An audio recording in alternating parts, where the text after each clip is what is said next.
اہم خبر آپ تک پہنچائیں۔ توشہ خانہ کیس میں نیب تحقیقات جاری ہیں۔ عمران خان کا نیب تحقیقات کے خلاف اسلام آباد ہائی کورٹ سے رجوع کرنے کا فیصلہ سامنے آیا ہے۔ 16 مارچ اور 17 فروری کے نیب کال اپ نوٹسز کو بھی چیلنج کر دیا گیا ہے۔ عمران خان نے وکیل خواجہ حارث کے ذریعے درخواست دائر کر دی ہے۔ اس حوالے سے مزید بھی جانیں گے۔ آمنہ علی ہمارے ساتھ لائن پر موجود ہیں۔ جی آمنہ، کیا اپڈیٹ کریں گی؟ ہاں جی بالکل، عمران خان کا نیب تحقیقات کے خلاف اسلام آباد ہائی کورٹ سے رجوع کرنے کا فیصلہ۔ عمران خان نے 16 مارچ اور 17 فروری کے نیب کال اپ نوٹسز ہائی کورٹ میں چیلنج کر دیے ہیں۔ عمران خان کے وکیل خواجہ حارث کے ذریعے یہ درخواست دائر کی گئی ہے۔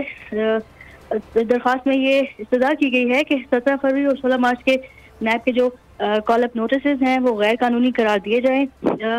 کیس کے حتمی فیصلے تک انکوائری کو انویسٹیگیشن میں تبدیل کرنے سے روکا جائے۔ اس کے علاوہ درخواست میں یہ استدعا کی گئی ہے کہ کال اپ نوٹسز کی بنیاد پر پٹیشنر کے خلاف تعدیبی کارروائی سے بھی روکا جائے۔ درخواست میں چیئرمین نیب اور ایڈیشنل ڈائریکٹر نیب راولپنڈی کو فریق بنایا گیا ہے۔ جی بہت شکریہ آمنہ علی، آپ نے اپڈیٹ کیا۔ ایک اور اہم خبر